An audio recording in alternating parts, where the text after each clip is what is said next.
Well, I think it's a very positive development because it's the kind of early stages of quantitative easing.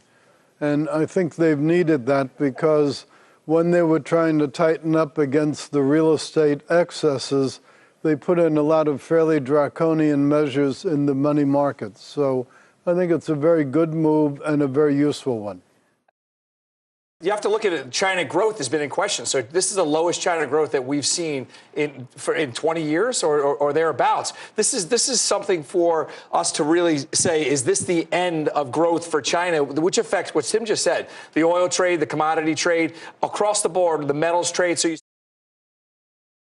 the biggest concern, I'd say about 20% of S&P 500 companies that have reported this at this point have said Europe was their biggest concern. They were seeing weakness there. And you have to remember about 10% of S&P 500 sales comes from Europe. So I certainly find solace in the fact that something is happening. I think the big question mark is it too little too late? Will this stimulus work the same way that it did here in the U.S.? But I think companies will take solace in this going into 2015. It will take some time to come into effect. But seeing, big names such as Johnson & Johnson, Coca-Cola, among many of those that said, look, Europe's weakening and we're seeing a weaker picture for the fourth quarter, right. I think they can look at today's move and at least be sort of positive about the economy going forward.